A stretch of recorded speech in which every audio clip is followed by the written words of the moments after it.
morning, Samoa! Wow, late for the first time ever. And welcome to Star Trek Picard, Season 3, Episode 10. That's embarrassing. Something's gone wrong. I honestly, I don't know how didn't notice this before. I am so sorry. Let me just fix this. Hang on. There we go. Yeah, I don't know what happened. The title of the episode was wrong. The Last Generation. I mean, I don't know where you would come clearly, this is the finale of Picard.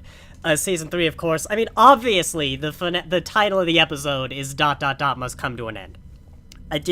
Obviously. I mean, that was my first thought when the show was announced. I mean, if you want something poetic, like, it's just the best title I've ever heard. So yeah, welcome to Star Trek Picard, Season 3, Episode 10, Must Come to an End, which is, of course, the title of Season 3, Episode 10. And I do have the capability to ban people, if for some reason you wanted to claim differently. I don't know why you would want to claim differently, though. Today's stream, it is going to be slightly different. Because, well, basically, oh, and sorry, you might hear my voice. I was horribly sick this week. I'm sicker. I don't remember the last time I was that sick. I still have a bit of a lingering cough, which will probably come up more and more as the stream goes on. But my voice might sound a bit off as well. But yeah, this stream's gonna be a bit different because often how these go is I kind of start talking about the episode, and then loads of people in chat, they'll interject, and chat kind of often leads these streams. Like, I know what's gonna happen, I know what I want to say, but chat will bring up new things, will lead a discussion, and I kind of let that follow the order, and at the end, I kind of go through and pick up everything that was gone. This episode being a season finale, being a series finale, being the series finale of Picard is quite special in a lot of reasons.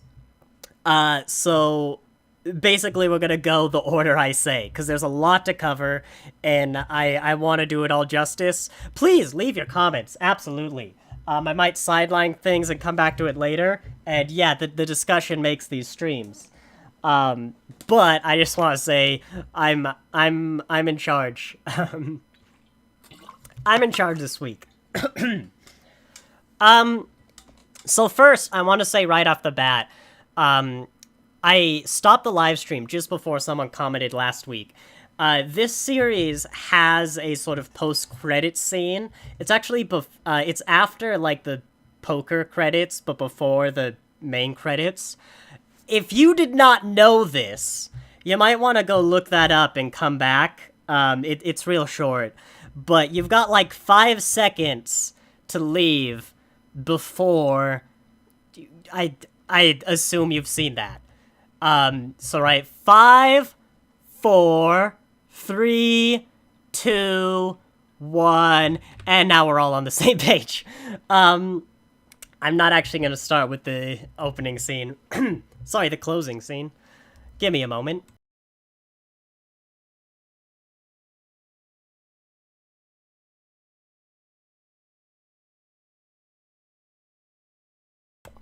That was me assuming you don't want to listen to a coughing fit. This episode, I think there's 3 key points of discussion for me. Overall. The characters, their arcs, how we're ending with our beloved characters. The plot of the season as a whole. And then the G. Which, by God, I hope I have a voice for by the time we get to the G. I'm going to start with the characters. Quite frankly, because I'm going to be the most positive about it. So Picard Season 3 is, of course, kind of the send-off to the TNG crew we all know and love. I've said it before, and I think it's culminating on top of the 9 episodes that went... No, I think less culminating... I'm just gonna flat out and say because of the 9 episodes before this. I think this was an amazing final run for that cast. I'm looking at John Delancey's queue right now. It might not end up being the final run, but I think all of these characters, they did amazingly. If we just want, in fact, I'm gonna go Star Trek TNG cast just to make sure I don't forget anybody. Look, I'm a bit sick. It could have happened. There we go. TNG cast in the worst quality image whatsoever. Yeah, go look at that again. Picard. You can view TNG, and many people have, as essentially a story, a show about Captain Picard essentially learning to open up and let people into his lives. That is a focus of the show, and I think this has continued it amazingly. I'm giving him the kid. Oh, by the way, Alex is not here today, thankfully. They're dog sitting for someone, so I can be as explicit as I want. Giving him a kid that he gave the speech in this episode about how Jack changed his life, about how, and I think maybe this is what Riker was seeing early on that we weren't, on why Jack was so obviously Picard, is, that kind of pushing people away that both Jack and Picard did. And I'm not going to spend too much on it because I think, again, I've discussed it a lot the past 9 episodes, and that's where the real meat is. I think it's real satisfying giving that a conclusion. I think Dr. Crusher's arc is very heavily tied to that. I think she was just really a consistent character. Hello, Carlos. She didn't have much of a main arc. I mean, giving her another kid is kind of nice, I guess. She still has a family. She's always been a family-oriented person. Riker, he was mostly the arc the season introduced. Riker was very much his whole fear of death arc. Come on, give me a screenshot of Riker. Whatever. Riker, yeah, I think that was very much handled. I'm going to get into this later. I probably would have killed Riker. You're a coward, and you probably should have killed off Riker. But beyond that, giving him the nice, it's the pizza Riker we all like from Nepenthe. He's got a nice life with his wife and daughter now. He's come to terms with his age, the loss of his son. He'll join his son one day in the afterlife. It is a very, what this did, and I think I said before last week, why I think a lot of people don't like Nemesis. This ends very, cheerfully. This is an upbeat ending, which is why maybe I think the people who didn't get necessarily the most thematically satisfying endings, Riker Worf, we'll come back to you, because their satisfying endings would have been killing them. But that would have been a downer. It is nice to have, literally, this is the ending of the Next Generation. The poker table from above. But, here, actually, let's go around the table. We've done, you 3. Troy is just tied to Riker. Her arc is tied to Riker. She never had anything big, is like a big arc through TNG, and of course it didn't continue through here. I have talked so much about Data. There were a lot of scenes in this, like the therapy session, just him talking about he's achieved his goal, and he now just gets to be human for the rest of his life. That's amazing. Data is probably the most explicit arc out of everyone. Hi, I'm Data, I'm an android, and I want to be human. He is now. The only thing this Data story undercuts is Picard Season 1, which, fine, I'm not going to complain about. I think, and even then, that story still gives another version of Data a different aspect of the human experience, which is death. Something that character very much wanted and makes sense for them to want. But anyway, I think this is a much better conclusion to Data's arc. Much better conclusion than Nemesis, which again I never really disliked.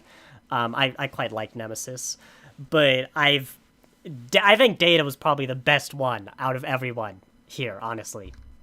Geordi, again, doesn't have a really main arcs. Making him kind of a family man, just giving him his daughters, presumably a wife, is nice and all. But his main meat is with Data in episode 7. That scene, your death broke me, but you also put me back together. That was the main meat of Geordi's story. And of course, we've already discussed it in length. Worf. I'm honestly going to set aside Worf until later in the stream. I'm going to talk a lot more in depth about Worf and Riker. But, I mean, he's still going on. He hardly has an unhappy ending. But I'd say Worf is probably the least satisfying of the bunch here, but he's hardly unsatisfying. He was the Obi-Wan, he was just comic relief. Justificate Matelas says on the Ready Room that he allowed the camera to roll for over 30 minutes and they just unscripted playing poker. That's great. This was the most non-consensual story I've ever watched in Trek. The danger was truly not palpable at all. That is a great segue to the plot. Excuse me one moment as I mute the mic and blow my nose. Whoop, I almost missed.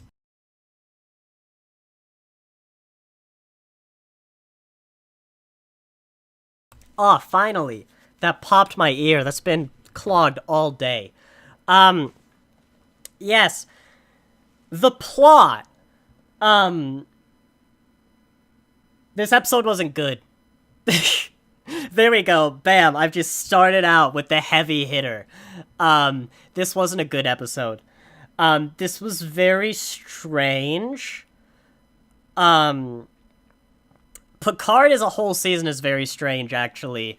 Episodes 1 to 9 are a very good story.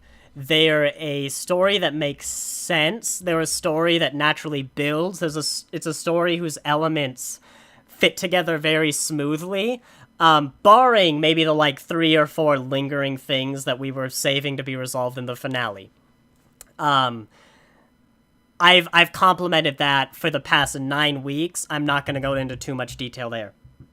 Episode 10 is an entirely separate story that doesn't really have anything to do with the first story and isn't very good. Let's watch that viewership count just drop off. This is why I started with the characters. I mean, to the point where, is it around here that they defeat the Borg? I want to find the actual timestamp. It is, I'll give them credit, it's later than I thought. Okay, it is later than I thought. But here, when they kill the Borg threat, there are still 20 minutes left of the episode, which is basically a Lower Decks or Prodigy episode. It not as long, but And I was like, oh, what's left? I guess they won now. Actually, sorry, I know why I'm thinking of. It's actually when they first arrive at the center of the Borg cube and they decide to shoot it. They didn't shoot it immediately, which of course I didn't know at the time, but it was here, before the halfway point, just, where I went, oh, I guess they've solved the villain, and then I remembered, hang on, no, Starfleet is compromised still. That got resolved by a line in the ending monologue.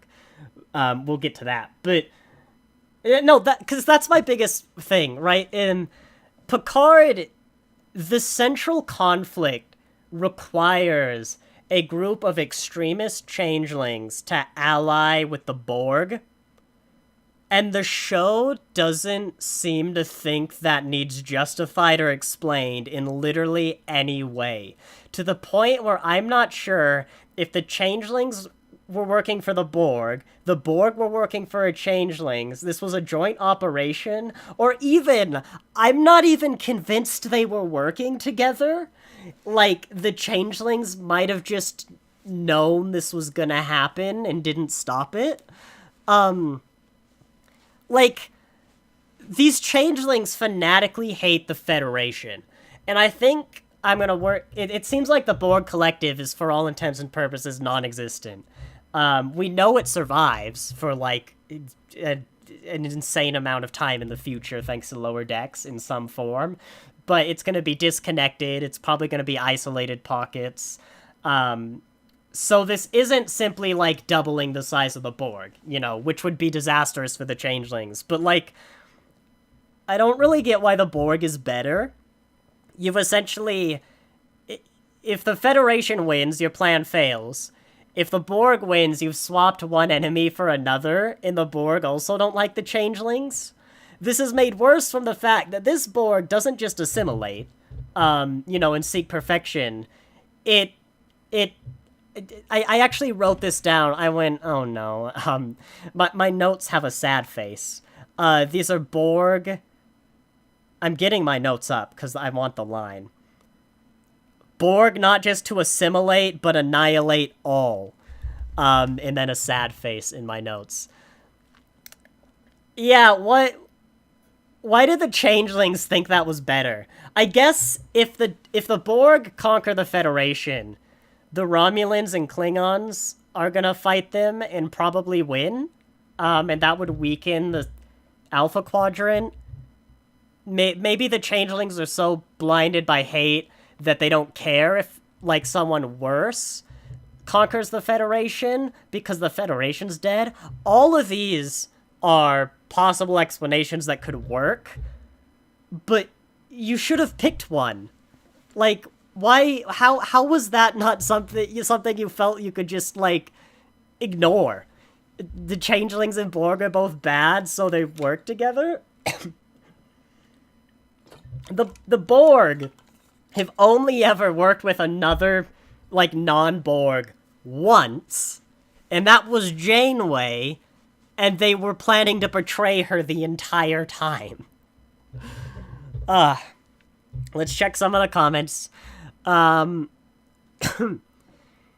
Oh, wait, hang on. Where did we even leave off? Oh, yeah, the Borg Queen scared me pretty good. I do like her design. I think these are comments that are going to go into a scene-by-scene. But yeah, plus I'm very happy none of the main cast died when they very well could have. I'm going to circle back to that in a sec. Now I'm seeing snippets from FB, Facebook I assume, about segments that couldn't be added due to budget cuts. Terry was aware of his limits and time frame. Why is he complaining about it now? I can't really comment without seeing those statements, but this was an entirely different story. This doesn't really have, like, a line. I don't know. Have the Borg Queen say the changelings were so blinded by their hatred to the Federation that they considered even us better. After we conquer you, we'll wipe them out. Done! Sorted! It's still a bit weird, but you've at least attempted an explanation. Terry's letting us know all the fandom menaces bad-mouthing New Trek did do harm and hurt budgets. I'm not going to react too much to a secondhand quote, and also without even seeing it, but I don't think that's not good. Like, if you're a showrunner, people don't, like, a significant portion of people don't like your show or what you're doing, and you blame them, that's not good in any situation. There is always going to be some... Well, no. In sci-fi, and which often does lean liberal, there is always going to be a subset of ultra-conservative fans, but those complaints are going to be obvious. Like, they're the people who are going to stand up and say, how dare you put a black woman on the bridge of a starship? I don't have to sit here and tell you why that's not a valid criticism, but someone who says, I don't like how Michael Burnham is the center of the universe. I think Star Trek has always been an ensemble show, and the fact that Discovery seems to really focus on Burnham is taking me out of it. I think it's too militaristic, yada yada, stuff like that. are all opinions, and potentially valid. They don't necessarily make something not Star Trek. But there is a much bigger mound of potential criticism and legitimate criticism you could apply and have actually, like, bounced people off of New Trek than people who are angry that minorities are getting screen time. If only they hadn't wasted so much money on that poorly written train wreck Discovery. Man, I take it you guys didn't like this episode either, because usually we're much more, we're critical, but we're much, this is like the most rioty I think I've seen you. I also like how it says 3 concurrent viewers, and it's just the 3 who are with me, like, yeah, I didn't like this episode. We need Enterprise Season 5. I was reading between the lines, not saying Terry actually blamed the Phantom Menace, and this is why I didn't want to spend too much time on that. But there's a lot. I think, actually, I'm just going to segue into the scene by scene. I mean, it just felt so disjointed from the previous 9 episodes. On its own, it's fine. It's a fine episode. If it was coming after 9 episodes that kind of led up to this Borg threat, and did this sort of thing, like, it that gelled more with this, it probably would have been like Season 1. It would have been fine. But the fact that you have... It's just so interconnected and, like, well done from 1 to 9, and then something completely different here. Like, 1 to 9 is pretty self-contained, but there were still, like, 2 or 3 things I was hoping to be addressed by episode 10 that just weren't. Like, why did the Changelings and Borg work together? Which is pretty big. This doesn't ruin episodes 1 to 9 by any stretch of the imagination, but it wasn't a good episode. I don't think I'm going to say it's a bad episode, but it's definitely not a good episode. I mean, I think the season as a whole is a 7 out of 10, which is what I believe I've said for a while now. If they absolutely fail the ending, it's still probably going to be a 7 out of 10.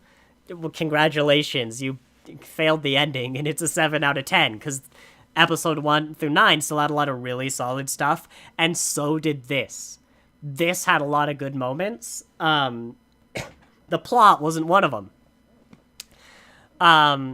David C., you loved this episode and hated Discovery. Discovery is a poorly written show, in my opinion, but Picard Season 3 has been pretty good overall.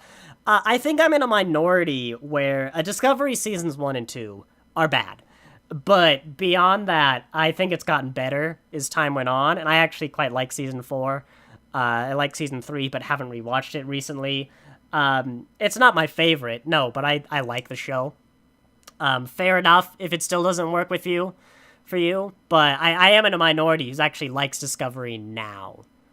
And I usually don't like any series to end, but as an ending, I was entertained. Well, that's good. See, Stress VK.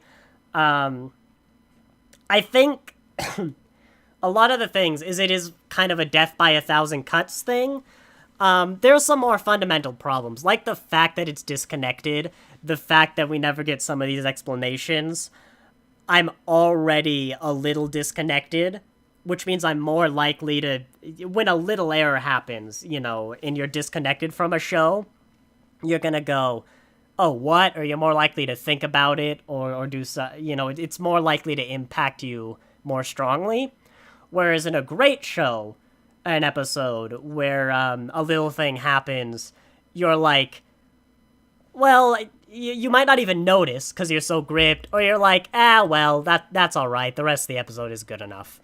And yeah, this was not one. I actually have some notes. So yeah, of things I wrote down that I did not want to forget. And it's, I mean, even to like, it's a new ship, quote unquote new. Even the opening title sequence, they change it to the ship, which first off, I like this detail. It's the Enterprise. because they're not on the Titan anymore, they're on the Enterprise. Same ship now, fuck you. But I like that they did this little title change. I still don't like the opening title sequence. No, this weird opening sequence. But I like that they did a little change. See, there's the Borg cube. It's kind of assimilated. That's a nice detail. I'll give you that. But I mean, in this case, I think it does add to just make it feel like a different show. Oh, by the way, this is going to be important later. If we can just scan this fleet, which I know I did last episode, and just remind everyone that other than the Titan, there is not a single Neo-Constitution class that's going to become important. This is the entire Federation fleet, and in the entire Federation fleet, there is only one Neo-Constitution class, the USS Titan. I'm going to be referencing this later, so please remember. I did like, it was a little fan service, but I liked that they were kind of going through the TNG, intro sequence as they were flying through Earth. I kind of wish they committed, just went the whole way. But on the flip side, I'm about to have my cake and eat it too. I feel like one thing that brought this episode down, is the way it did fan service. Episodes 1 to 9. It's an entirely different season. I had so many ideas what I was gonna say in this live stream, and like all of them are out the window now that I've seen episode 10, because it's just so different. Episode 1 to 9, it's great. That's a great series. And one of the things I was going to compliment it on is it has a lot of fan service. It has a lot of returning elements, villains, whatever. And every single one of them is justified. It's not just fan service for fan service sake. There is a plot reason to reintroduce the old thing, and they do something new with it. Every one of the characters, they're doing something new with. The only sort of one I don't think this applies to, as I said before, I think Ro Laren is at best rather contrived to have them in the episode, which by extension makes bringing Worf into the main cast contrived, but only because Ro Laren is a bit contrived. Like, the changelings, I think it's more a plot hole. Like, the changelings suspect her of, well, suspecting them, and she's the person they send to Picard. The reason the changelings plot fail is because they send Ro Laren, someone they already suspect is working against them, and is evidence that they suspect they kill her in that episode, in that mission. But that's the only one. And even then, it's not, like, bad. They're still doing new stuff with Ro Laren. It's, like, maybe a bit contrived. So everything else was amazingly done. It's how you do the fan service. It's how you handle this rich legacy world. This episode didn't really feel like it was doing that. In part, it had a lot of scenes. It actually had a lot of scenes that were like, hey, this is the end. You know, it had a lot of your goodbyes, your farewells. I'll get to those. And it had a lot of the kind of sitting around the poker table scenes. It's weird that there were so many, but it was kind of like, hey, this is the last time. We're going to stop the episode now and just kind of say goodbye and feel nice. Which you should have, but I think it's fine to do what, Prodigy in this episode did, where, like, end the plot here, and then spend the last 20 minutes doing that. A moment, and then I will thank you, David C., for that donation.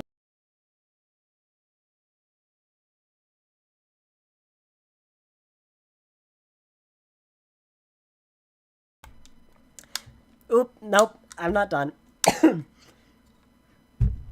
Thank you, David C., for the $20. I'm torn between liking the idea of Seven as captain at the end of the season and yet really wanting Janeway as captain. I will talk about Star Trek Legacy, and I'm gonna put that aside. I will, because he donated, I will definitely talk about it before ending the stream. But as I said at the start, I'd quite like to direct the pace of conversation this stream because there's so much to talk about. But thank you again, David C, for the $20 donation. Carlos, although it was much better than seasons 1 and 2, they have. I will say this episode is on par with season 1, but episodes 1 and 9 are much better than season 1. The heavy chains were still attached. They brought the semblance of Trek back, but it was not full Trek in the Foundations. I've talked about this a lot in the past, this Federation being a modern-day government, so I'm not going to do it here, because I'm losing my voice. David C., thank you for being understanding. But I'll probably bring up more as I come along. About, God, I don't even know. What was I saying before? The weird, this episode didn't do new things with its villains. We have the Borg Queen back, and it makes sense. It's not like completely out of the blue, but I couldn't help thinking somehow Palpatine returned when I was seeing that. Just like it's so not that. But which, if you're not familiar, in Star Wars, the explanation for how Emperor Palpatine came back from the dead in the new trilogy is in the opening text. It says somehow Palpatine returned. It's just like you didn't really do anything new with the Queen. I liked her having here. Like, normally I wouldn't complain. If the rest of the episode was good, I wouldn't have complained. But it's just another one of the little things where it's like, well, I feel like you're doing this more because instead of being the natural conclusion to the previous 9 episodes, it's gonna look great in the trailer. Or, sort of thing. Or people are gonna go watch it because it has the Borg Queen. It's what the fans want, regardless of whether it actually is what the fans want or not. A transwarp conduit hiding in Jupiter, I thought was crazy till I remembered that there's a compromised Starfleet. So yeah, if the Changelings wanted to let this happen, I'm sure they could.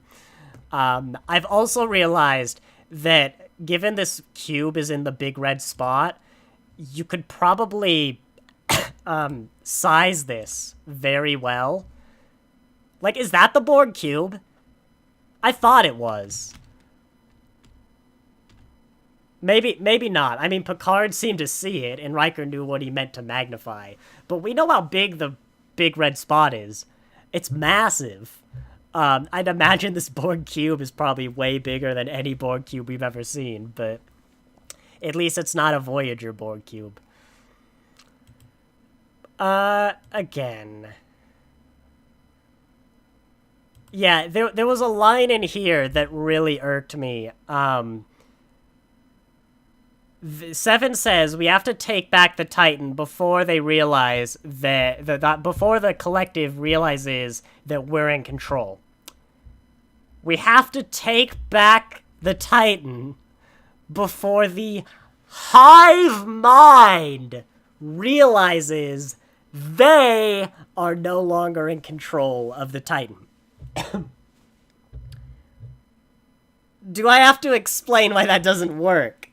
I mean, I'm not gonna blame Star Trek Season 3, Picard Season 3 for ruining the Borg, yet. But, like, this is on par with the Voyager, the slow ruining of the Borg that's gone before. But, like, who was it? Stress VK, the stakes didn't really feel palpable. I think this was one of the reasons why, is the Borg didn't really feel like Borg. And they weren't normal Borg. I guess, actually, they were doing new things with the Borg. They're no longer assimilating, looking for perfection. They now are actually how Starfleet misunderstands the Borg. They now are actually literally out to murder everybody. which is fine if you want to tell that story. I don't like it. I think it gets rid of what makes the Borg interesting, but if you want to do it, fine. I even think what the Borg have gone through justifies such a radical change. I don't think 40 minutes in a story is really enough time to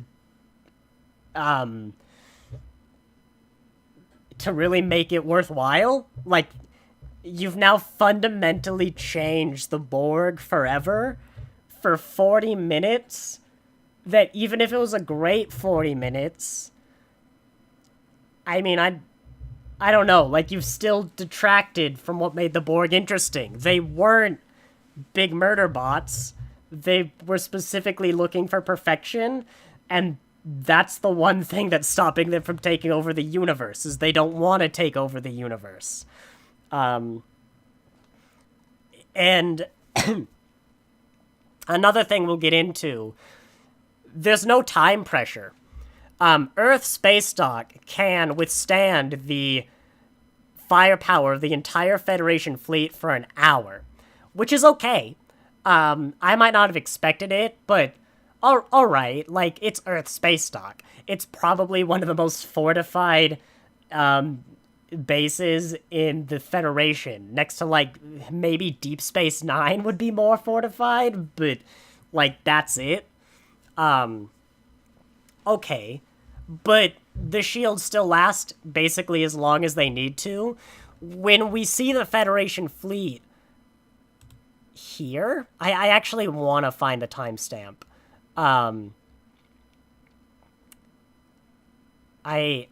It's before the midway point, I swear, where they destroy Earth space dock, and they then target all the major population centers. That, from everything we've seen before in Star Trek, is the end of Earth. Like, just one volley. I've recently watched the Dias cast in Deep Space Nine, where I think a fleet of 20 D'Deridax warbirds and Keldon-class cruisers bombard the Changeling planet. Their first volley destroys a third of the planet's crust. These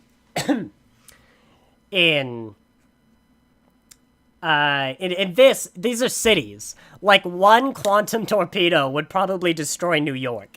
And this is like every major city on Earth. It'd be the end of the Earth. I guess the fleet just sits here until the moment we destroy the Borg cube, and then they decide to fire and are stopped. Like, the time pressure wasn't communicated to the audience. It really, I did feel that. Like, there were a lot of stakes. There were arguably more stakes than there have ever been. Well, Control. But, you know what I mean. These were huge, massive stakes, but I didn't feel it. They weren't really palpable. And so, yeah, it was definitely less engaging, Stress VK. Carlos, it was definitely a varied Borg Queen. Yeah, Decade, I love that, actually. I love the Borg Queen. I thought she looked great. I don't think it's a variant timeline. I mean, it's not the Borg Queen from First Contact, because her body dissolved, but this is a Borg Queen who's, like, literally decaying, because she doesn't have the collective. She just has her one cube after Endgame. But Voyager was the one who brought back this Borg Queen, not Picard. And even if Voyager didn't, Lower Decks did. But that might have been a holodeck simulation. I don't remember. Yeah. But that's, if you're complaining that they brought the Borg Queen back, go blame Voyager. Don't blame Picard. I can feel my voice going. So I'm going to skim over what's important. Oh yeah, it also just bothered me a bit having the hive mind literally talk to each other. Like, I don't think they've understood what a hive mind is since literally the first Borg episode, but I've talked about that before. One more moment.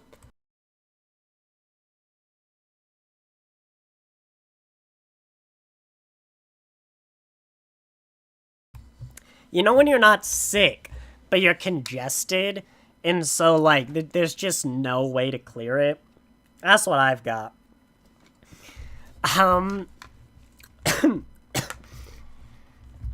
Moving on. Can you believe I'm sick for... Can we just acknowledge... It is Star Trek Picard Season 3, Episode 10 must come to an end. Probably the biggest episode of Star Trek there will be in the modern era until the last one. And I'm sick for it. Like, come on. Of all... Like, this is the biggest potential viewership pool I've ever had. And, I mean, I guess it's diminished by the fact that it's not a good episode. But, come on. This one? At least I've got, like, 8 weeks with no more episode. I don't think there's too much. I mean, like, I guess there's surprisingly not too much to actually talk about. For an episode where supposedly so much happened. I did like the, Data using his gut. That was, like, one of 5 great culminations to Data's entire character arc in this episode. I might have separated the saucer, as I said in episode 9. I think this is literally the scenario that saucer separation was invented for. But, oh well. But I did like that moment. There were moments I like. I also agree with what someone said last week, where, like, the older Starfleet officers are all dead, and the younger ones are all traumatized horribly. Yeah, Starfleet's probably going to take a while to recover from that.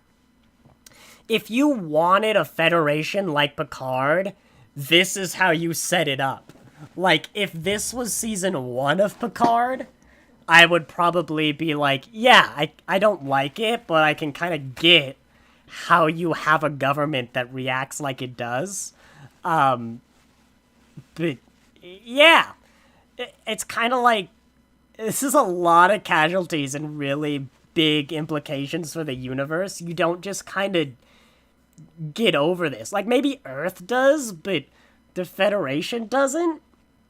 Like, well, no, sorry, Starfleet doesn't. This is something that literally affects everyone, and I mean, for an episode that wasn't very good. And then, like, the end of a season as well. I'm sure we're getting Legacy, but it's just all kind of weird and disconnected.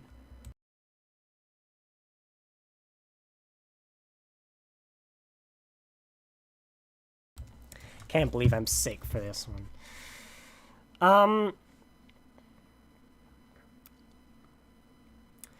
Here's a interesting bit, which I'm sure when I go to Reddit, people are gonna be like, oh, Captain Shaw was such a good guy. I feel like, admittedly, conjecture, this is gonna lessen his character even more. First off, I want to point out, this is literally the evidence Shaw used as, and that's how you know I would be a changeling, is if I say you should be a captain. I feel like if you go back and watch this season, in no moment are you ever going to see a man who just recommended Seven become a captain. Ever. Like, what was gonna happen? Imagine he lived, right? If Captain Shaw didn't die, and then Seven saw this message. What she should have done is set up and be like, Tuvok, Captain Shaw is a changeling. Like, this was literally the evidence he used. My problem with Captain Shaw is, I've talked before, but fundamentally, is that he's a dick who knows he's a dick and wants to not be a dick.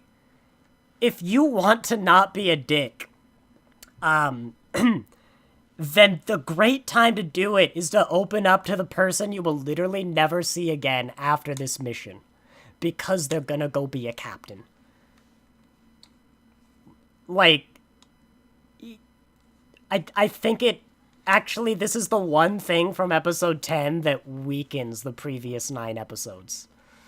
My water bottle is run out, so I am going to very quickly get a drink. I will be back in like 10-20 seconds, but I have to go get a drink and refill my water bottle.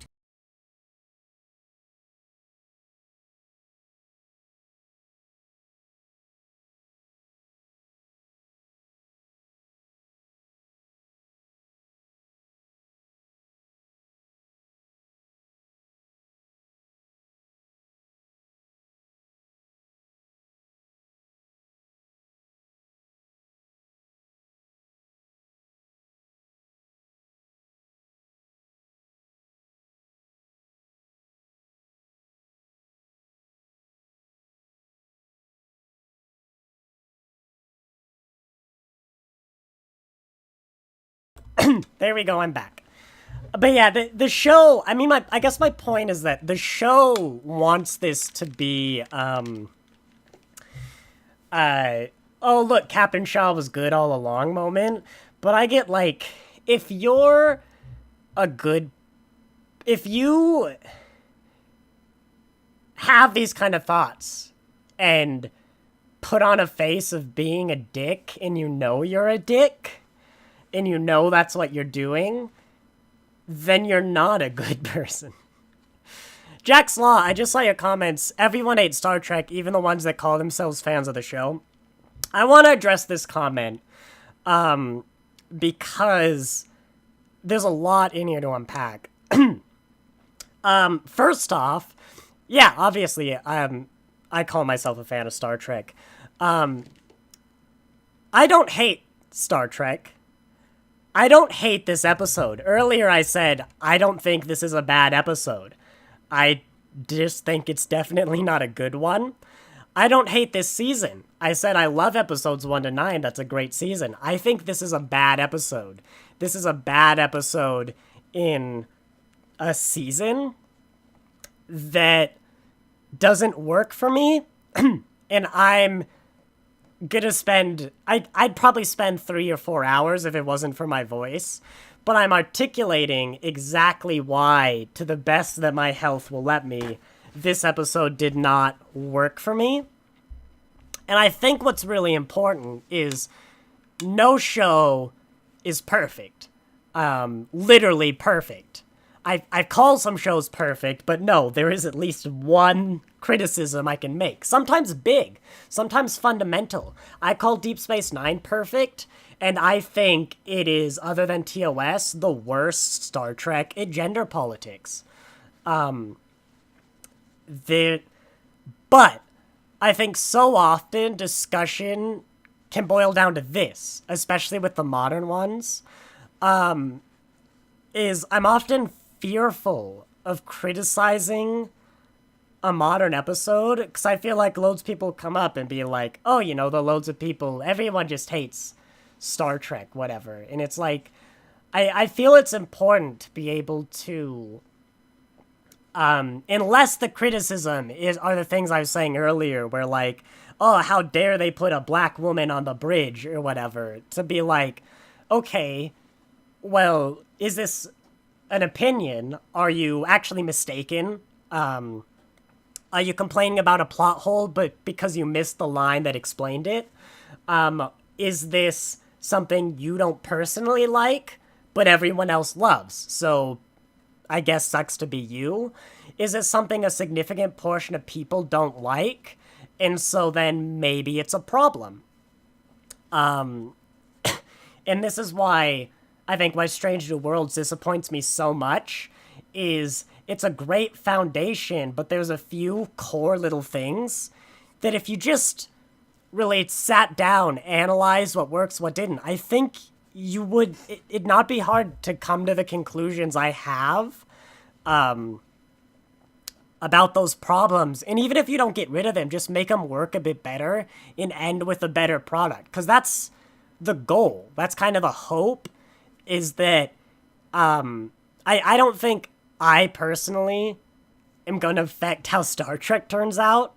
But I think is a someone who actually helps make the show. Not even Star Trek, anything. You have to be prepared to listen to the stuff like that. Otherwise, doesn't matter if your stuff is good or bad, it's never going to get better. If you just say, oh, well, everyone hates Star Trek, even the people who call themselves fans. And yeah, I see, Jack Slaw, what you're saying. And, like, I'm not trying to attack you personally, but I do think it's something people have to be careful about propagating. That just, like, lol, everyone hates Star Trek. It's like, yeah, even the sort of revered classic, like Deep Space Nine, that I just called perfect, has some episodes that are not good, not great, but, like, the show stands as a whole. God, I want a voice to talk about the Enterprise G. God, give me strength. Let me read the comments a sec.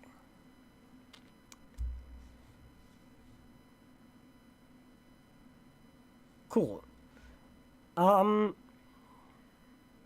I gonna have time to talk about the Enterprise G? Okay, let's get there. God, give me... If I can't do this here, I'm gonna do it in a video. So actually, let me go back to Stress VK's donation.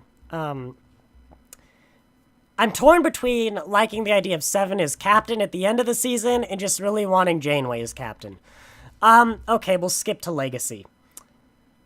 I have changed my mind, and I now absolutely no longer want Star Trek Legacy. Everything I'm going to say about the Enterprise G is a small part of it, but, that dynamic of Seven, Jack, and Raffi that we saw at the end of this, and I think is going to be the core of any Star Trek Legacy, I didn't like at all. I don't think you can build a series I enjoy out of it. And the characters I enjoy the most are the ones that haven't really done anything, like the Burtons. Not Burtons, the LaForges. What was my other thought? Sorry, one sec. I got completely derailed. Yeah, I said before, Star Trek Legacy sounds like a collection of all the characters who I don't like in Star Trek Picard, and now that I actually see them assemble, yeah, that's what it would be. In theory, you could prove me wrong, but it feels like when Picard was ending, I was excited to get rid of everything that didn't work in Picard and replace it with a new cast, a new show that could fix the problems. Legacy is worryingly resembling a setup of carrying over everything that didn't work from Picard and dropping the few stuff that did. I'm feel for Legacy. Jack Crusher even said Legacy, and I was like, oh no, they're gonna make Legacy. And then this stuff with Q. One moment.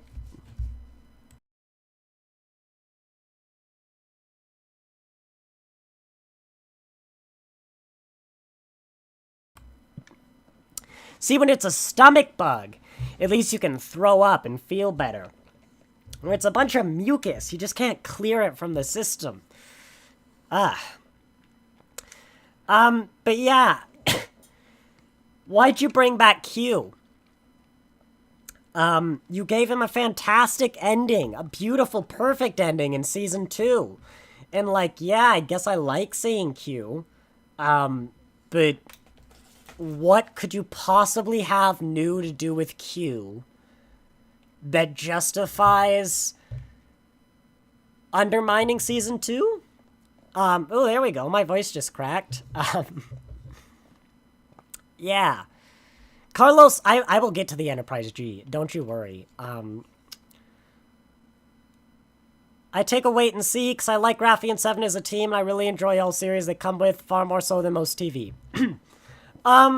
Yeah, I'm always gonna wait, but I'd feel amiss not voicing my reservations. And let me be clear. I went into Discovery Season 3 with an open mind, absolutely expecting to hate it.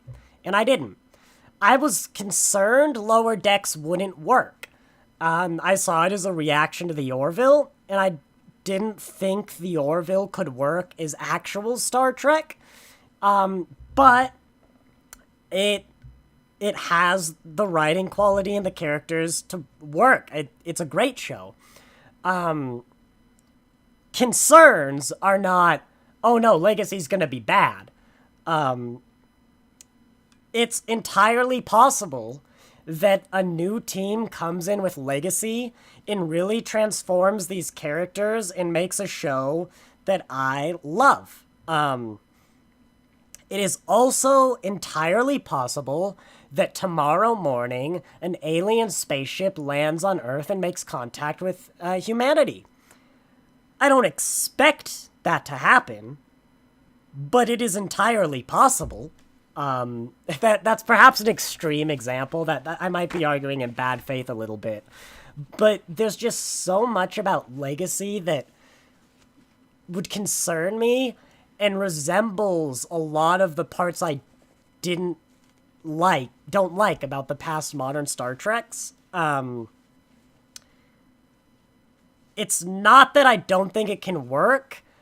I think it's that you're building on a foundation that's a lot of things I usually don't like in the past. I also don't really like war stories, but I love Deep Space Nine. You know, if you told me that Deep Space Nine was a dark, gritty war story, I would have said, I'm probably not gonna like Deep Space Nine. And then I would have been surprised at how good it is. Like, you can do it, but it is not the pitch I would have picked.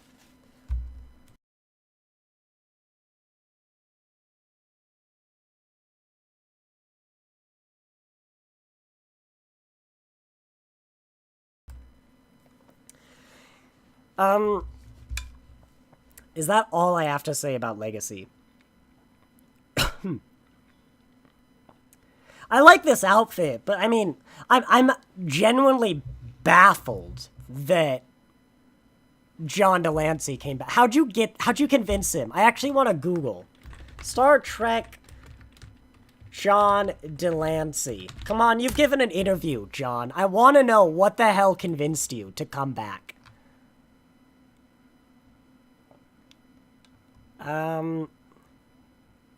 Explained by showrunner. There we go. Hang on, let's just skim this article.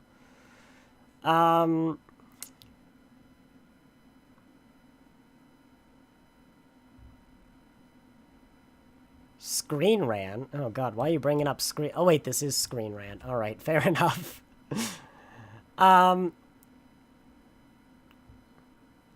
Q's cameo was filmed during episode 9. Came together quickly. Oh yeah, I don't like this. He's disappointed that Jack Crusher thinks so linearly, which implies that, oh, he still dies at the end of his timeline, but this is before then. Which, yeah, you can do that. I don't like that Q now knows he's gonna die. That kind of seems to undermine the whole crisis he had in Season 2 a little bit. Like, maybe we're saying this is during that arc, this is during Season 2 for him, but this still means Season 2 is no longer the last appearance of Q.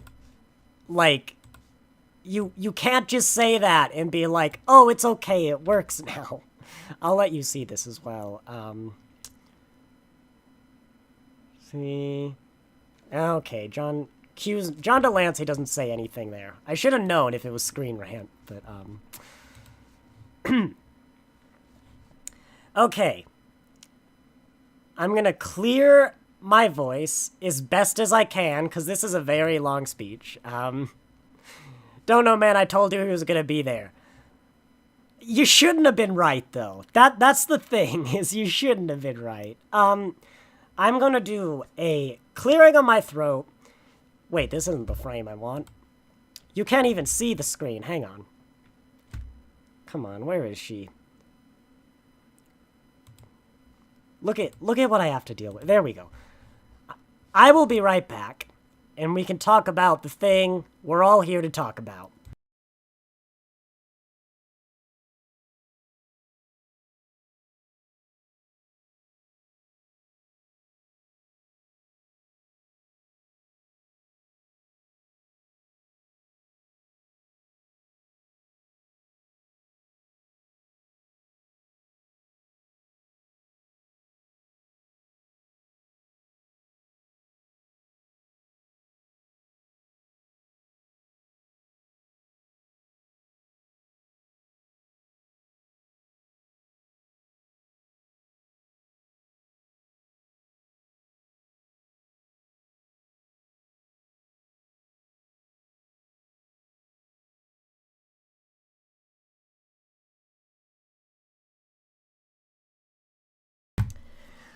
Okay. Now, of course, a very important topic near and dear to all our hearts. My glasses. Now, I've had glasses for a very long time. As this picture might be helping to show.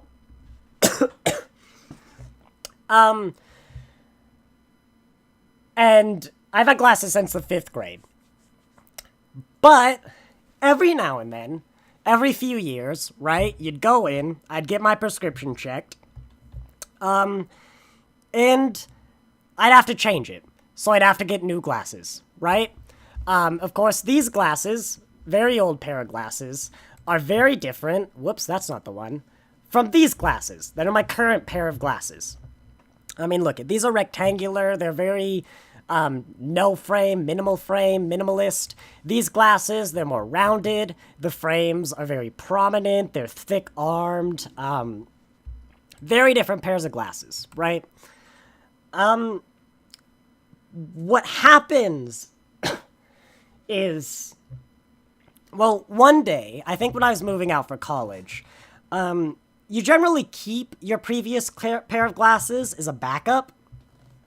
You know, in case your first pair breaks, you're not completely blind.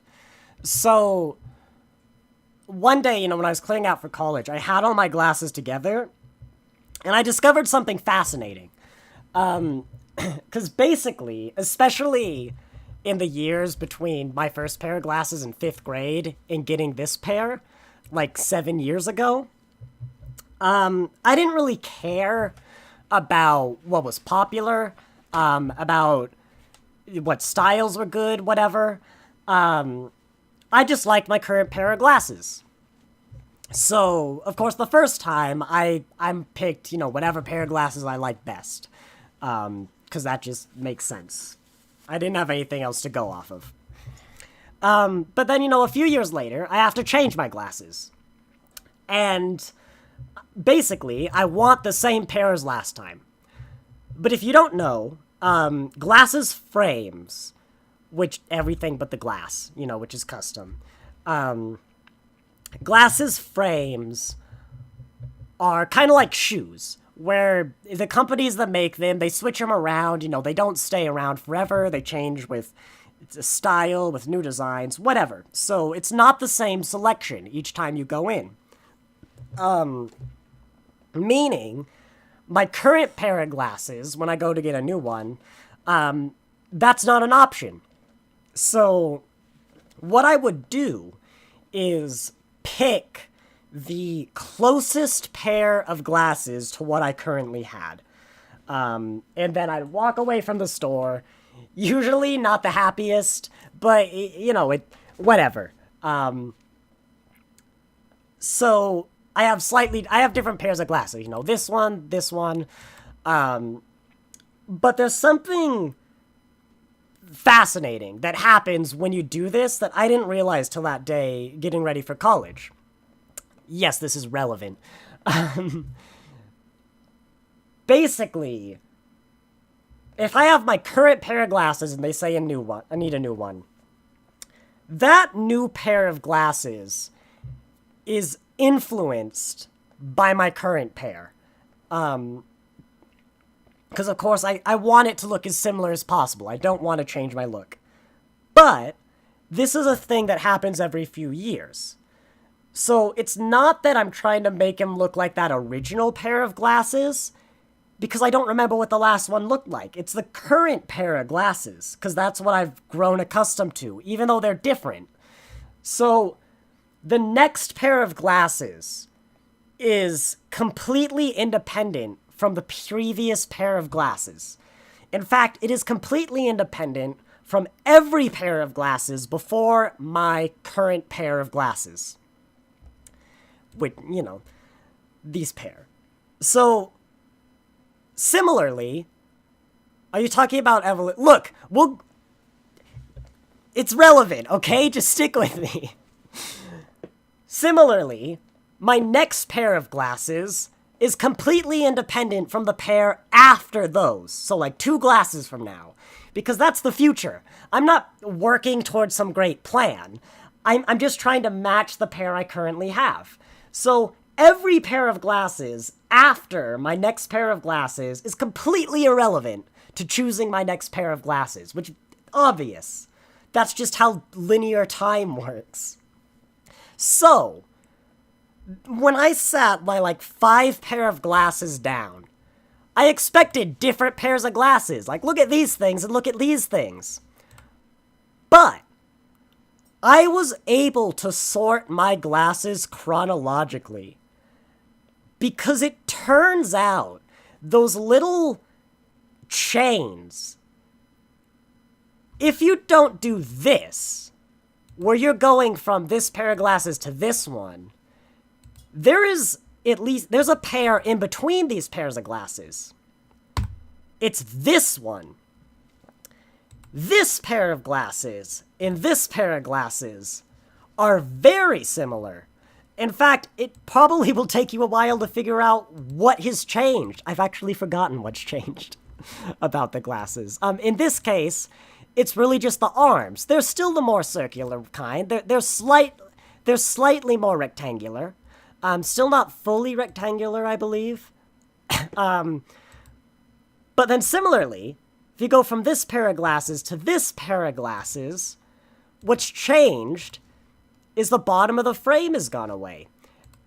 There's actually another pair of glasses where the arms get thinner. And suddenly, if you put in this middle pair of glasses, the jump from here to here isn't extreme.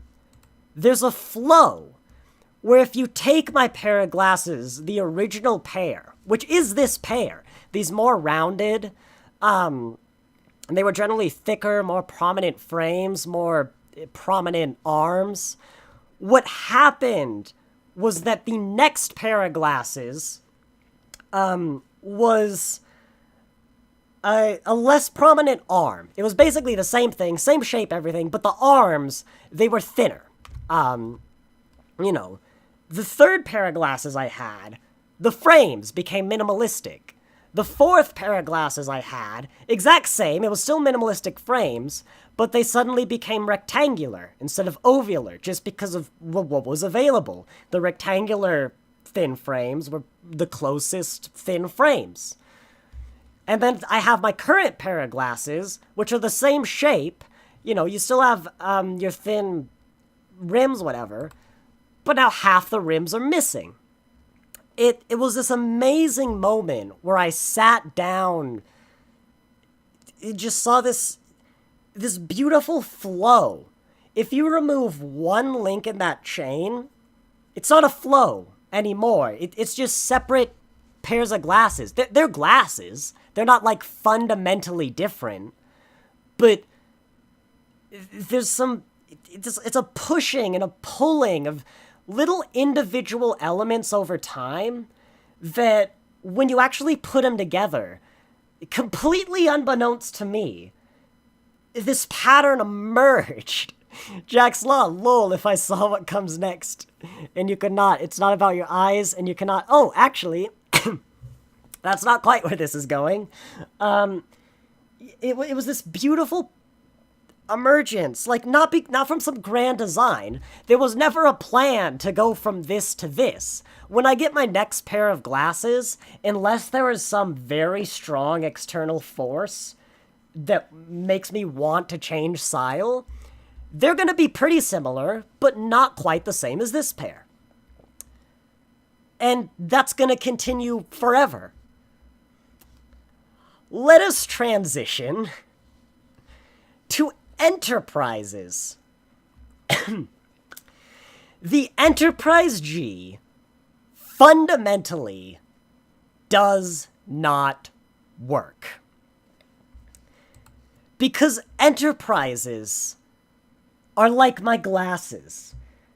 Lineages are like my glasses. Let's discuss for a moment enterprises. I'm gonna set this one aside for a moment because, yes, it is quite different. I'm actually, just for the sake of my argument, we're going to ignore the ring ship. I'll kind of justify why later. We're also going to ignore the Enterprise J because there's a gap. You can't jump between glasses. You know, going from the F to the J is a jump, so we're going to just ignore the J. This, if you look, the reason I love the lineages, the reason I wanted a lineage wall so much, is that push, that pull. When you put the ships together, you can see, you know, they kind of grow when how you get from the belly. You grow, they become a little more square, they become a little bigger. The way the curves, they become a bit softer stuff, and then suddenly they start stretching out. And then I love, my favorite part of the lineage wall is from the C on, where they slowly kind of shrink and just get stretched and stretched. It's a slow pull, a slow change from one to the other. It is not exactly the same in my glasses, is that they're not literally trying to match the previous one. You know, it's a redesign. It's a new design, but it's still influenced by the same things that influenced that last ship, that last pair of glasses. The technology that was available, the manufacturing that's available, the nacelles, the hulls, the saucers that Starfleet produces, that Fleet Yards produce. They're beautiful. If we abandon Enterprises for a moment, any lineage, even unofficial lineages. Let's start with Voyager, which is a lineage we don't know a lot.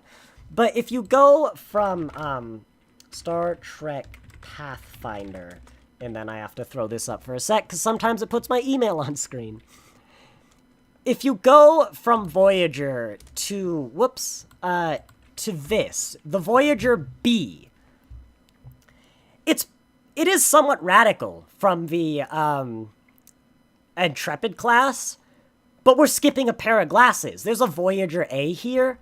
If you put these nacelles up, it's much more similar to the Voyager. You know, you've got the primary hull, the very, very minor secondary hull, the two little nacelles. It makes sense. If you look at one of my favorites, you have the Shinzon, the Walker class, that kind of, eventually it's going to become the Miranda class, that becomes the Nebula class. All throughout Starfleet, there are these little lineages, these pushing and pullings, as technology is design, kind of pulls these classic designs around and morphs generally fundamental designs. Every now and then, new things are introduced. Like, well, the NX. Like the Defiant. Voyager is probably the start of a new lineage as well. This is why the 32nd Century works so well. Star Trek 32nd Century. I love the 32nd Century fleet because this screenshot, 800 years since the last time we've seen a lineage, you have what is quite clearly an Excelsior class. You have something that could be 7 generations on from a Defiant. You have a Voyager.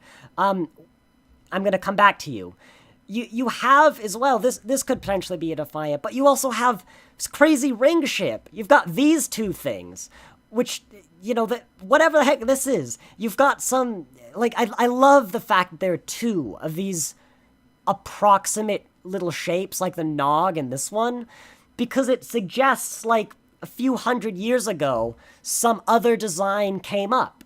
That was new, that worked, and had since been pushed and pulled into now these two separate directions. Now you have the Nog and this thing, which is definitely the case. There are going to be lineages, if you go look at your Eaglemoss lineups, where a ship is maybe split into two ways, as opposed to one.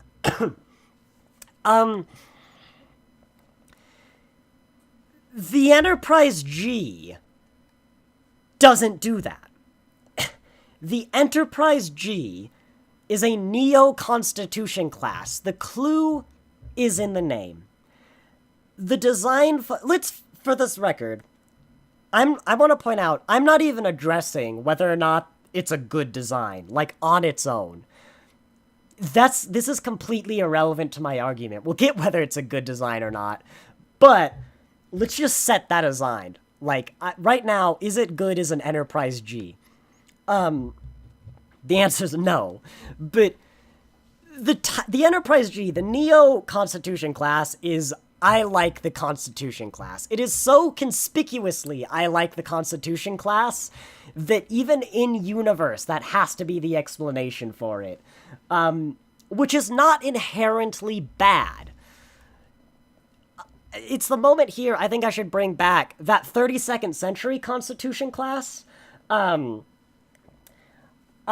lot of the arguments I'm about to throw against the Titan are also going to apply to that ship, and I heavily praise that era.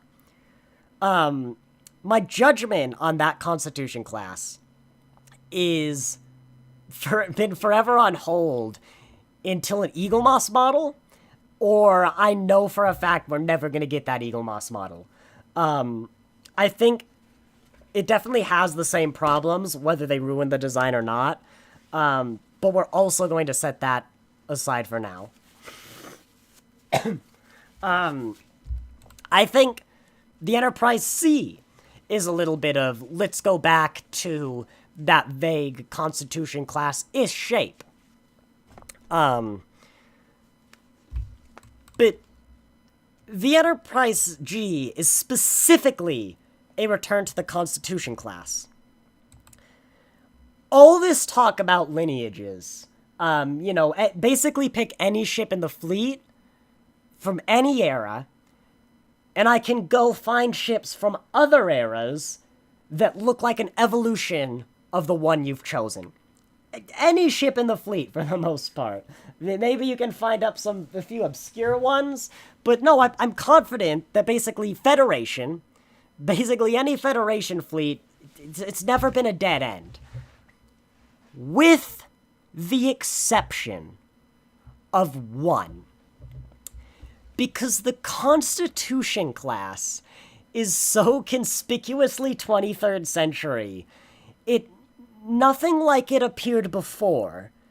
Nothing like it appeared after. It just doesn't exist. It's the only ship in the fleet that's like this. The Enterprises, you might say, well, what about these guys? The C, the D. They are clearly the evolution of the Enterprise, the Constitution class. I mean, it's the Enterprise lineage. But what makes the Enterprise lineage is a primary hull, a secondary hull, except the NX, connected by potentially connected by a neck. There is some sort of distinction. The saucer section is above the secondary hull, even in things like the E and the J, and the nacelles always above the secondary hull. Never below, never parallel, always above, connected by struts, never connected to the hull. Those are the rules of an Enterprise. You can pull that design every which way, and they do. They will reflect their era, but the Constitution class itself is so conspicuously 23rd century. So, what is the show's explanation for it suddenly appearing here in the 25th century? Well, we have that, not from the show, but from the producer. It may have been the designer, I will admit, I'm pretty sure it was the producer, of why did we build a Constitution class in the 25th century. And according to him, the Constitution class is something of a workhorse of the Federation. He equates it to the Jeep, which is a design that works very well for a very specific kind of set of tasks, and the Jeep is essentially never changed since it was introduced, which I'm just going to take as fact, but I'm sure it's true. And so he says the Constitution class is like that. Once they built one, around Discovery, there's just always been a sort of Constitution class. That's not a Constitution class. There's always been a Constitution class, and there always will be. Well, that explanation doesn't work. For one, it would be incredibly contrived that we just happen to never see these Constitution classes anywhere in the timeline, save the 32nd century, when it's supposedly the workhorse of the Federation. We just happen to not run into them. Also, do you remember when I pointed out that shot of the entire Federation fleet and how there was not a single Neo-Constitution class besides the Titan? Yeah, where's your workhorse? There's not even anything that resembles a Constitution class in the entire Federation fleet currently, asides the Titan. And the Enterprise G is the Titan! We'll get back to that. This even worse, though, because the phrase workhorse of the Federation should sound familiar. That should ring some bells. If you talk about starships, if you think about starships, if you interact with the community, that should probably ring the bells. Because Star Trek does have a workhorse. There is a class of starship that is what I just described. There is a class that, once its introduction, has always existed, will always exist. We see it every point in the timeline after its introduction, and has undergone shockingly minimal changes. The Excelsior class. The Excelsior class, since its introduction in the the late 23rd century, is unchanged, aside from this little bump on the secondary hull, like a few years after. Like, the Excelsior was an NX, and then they did some slight modifications before production. It was unchanged for over 100 years until Lower Decks. What changed? Nothing, except they swapped the nacelles for the nacelles of the Enterprise E. Why? Because at that point in the timeline, the only ship in the entire fleet using the Excelsior nacelles was the Excelsior. It just makes sense to swap out the nacelles from what they were already producing, rather than continuing to produce this century-old nacelle specifically for this one ship. And then it continues like that, basically unmodified, through Picard. I'll admit, we don't see any Excelsiors in the big fleet either, and I pointed that out as a very strange omission last episode. Unlike the Constitution class where I clapped my hands and said yay. And, as I pointed out, in the 32nd century, it's lost its secondary hull, but other than that, it is still ludicrously similar to that saucer section and the two super long nacelles at the same height as the saucer section. You know what the real nail in the coffin is? The Excelsior class is the direct replacement for the Constitution class. The actual workhorse of the Federation directly replaced what we are supposed to believe is the real workhorse of the Federation that we have never seen since its actual introduction in the 23rd century, and we never saw after it was replaced.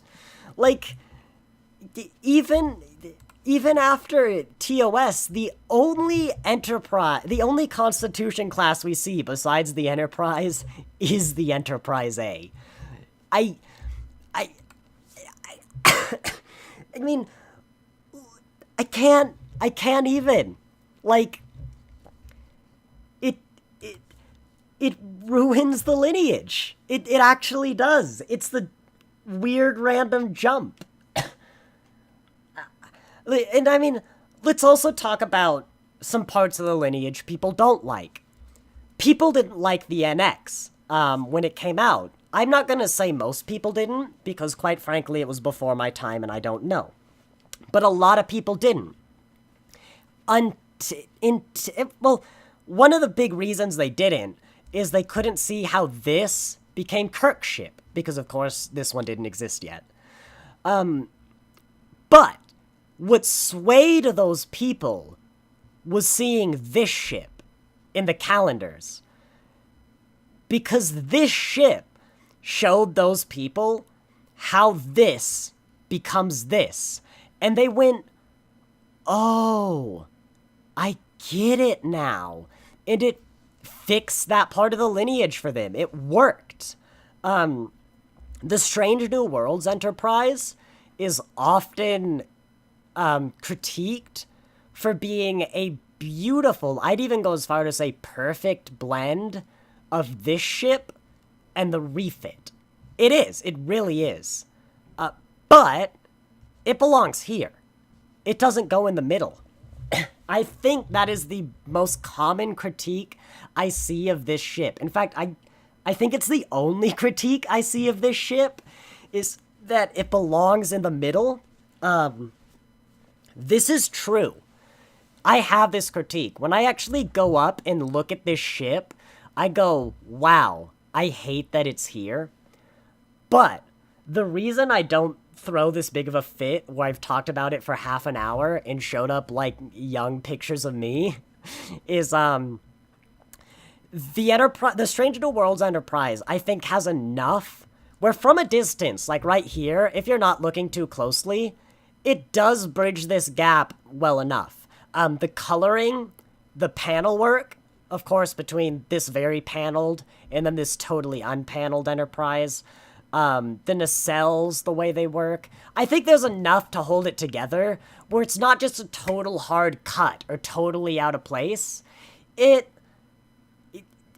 not great. It's far from perfect. But it does the job well enough, and it's a pretty good reflection of its era as a whole. You know, the kind of newest of the Discovery fleet. It reflects that era well, and so it works, as all of the Enterprises on this screen reflect their era. The B as well, it's always been the weakest for me. This is quite a jump, I'll admit. It has those same cores I mentioned, the neck, saucers, secondary hull nacelles, but I do think it works more when you consider that, for one, how successful the Excelsior class was, but also how much of a bringing on the new era it was, and how, in the timeline, introducing a new Enterprise as an Excelsior class, I think it makes sense. I think it fits, and there's enough justification, but it is, well, it was, I think, the weakest link in the chain in terms of Enterprises.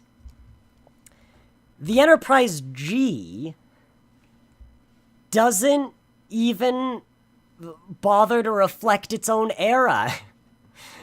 Because that's the Enterprise F. I think I nailed it on the head in the last episode. Is the Enterprise F is the luxury cruise battleship in space. It is an acknowledgement of everything we learned in the Enterprise E. The Dominion War, the Borg, that military readiness, that necessity to defend the Federation. But an acknowledgement that we've won our battles. We've had our kick in the ass. We've learned our lesson. And we're going to return to the luxury cruise ship of the D, the 100 years of peace and prosperity. The Enterprise F is a declaration that this is the start of a new 100 years.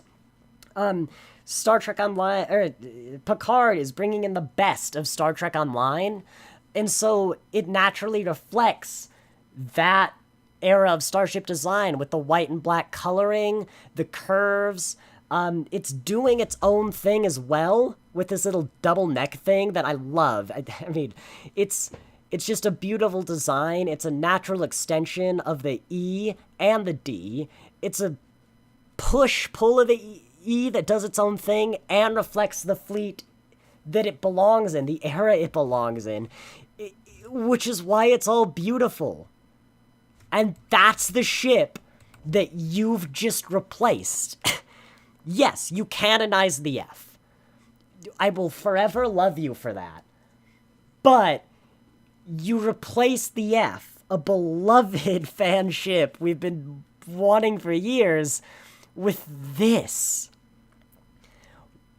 Like, I feel like I shouldn't have to explain why there's now the Enterprise lineage and the Titan lineage feature a ship from the same class.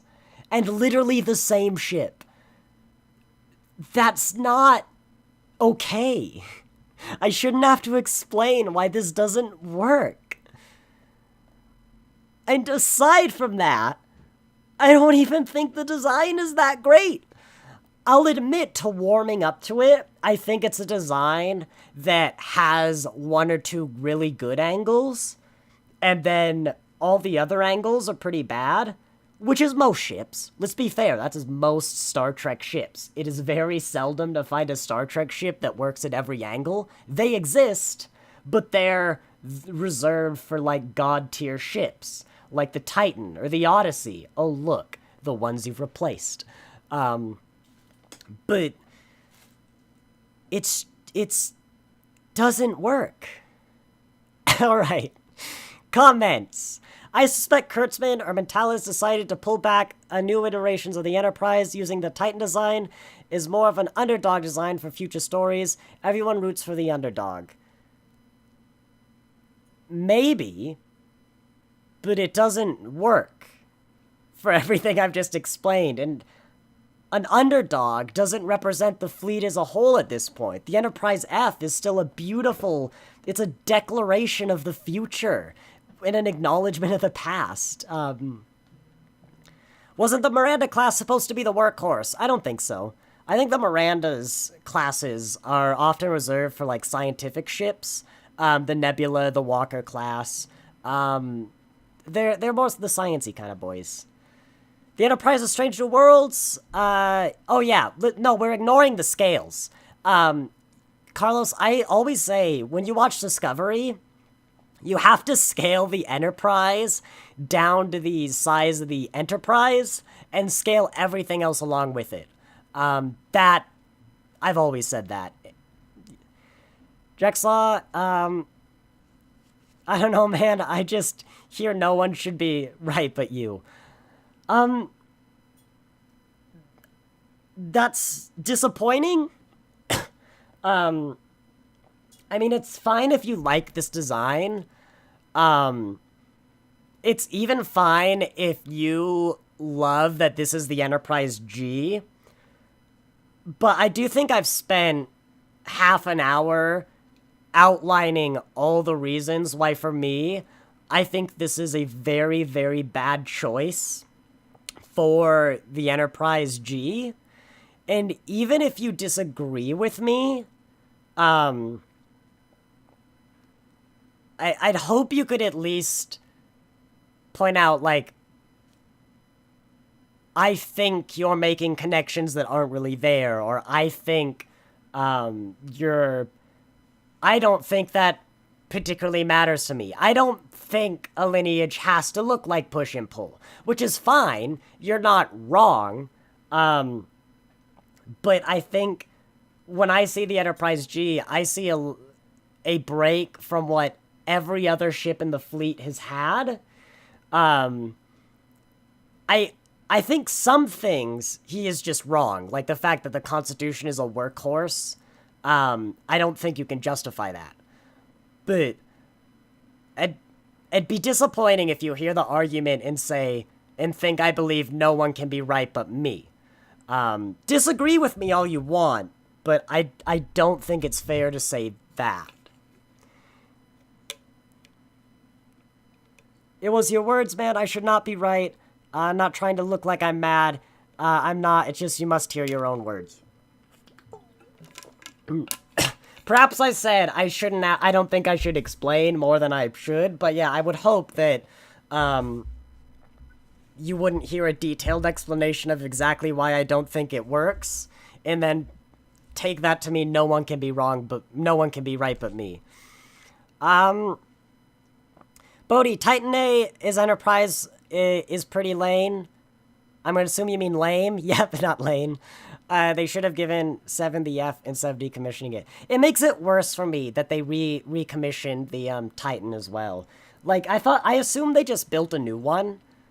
Cause it does feel kind of weird that this is still the only Neo-Constitution class in the entire fleet. But, like, I do think overall modern Star Trek gives out lineages, like, too regularly. And it just feels weird that we've kind of... The Titan lineage, which already I don't like because of basically the same reasons I just said I don't like the Enterprise lineage with this. But even more so. Because the Neo-Constitution is certainly not a Titan. The USS Titan has now been 3 ships. One of them's an Enterprise. It just feels so weird to me. Bodhi, if Shaw shows up, like I've heard they want him in Legacy, I think the actor wants him in Legacy. He should have kept Captain Zane at the Titan A as the Titan A. Maybe. I know people love Shaw. He's just not the kind of character I like. I've explained this a lot before, but yeah. That's a case where if they made a Captain Shaw show, I'd be like, I understand, cause like everyone else likes him, but I really don't. And I guess like that's the time where I guess I'm the minority and I just have to suck it up. Is that USS Discovery ship? Which one? Anime Plus. If you mean this one, no. This is the Neo-Constitution class. It is a Picard ship. Oh my god, my voice. After this, I'm gonna go listen to my voice at the start of the stream and the end of the stream and realize I should have stopped talking an hour ago. A moment.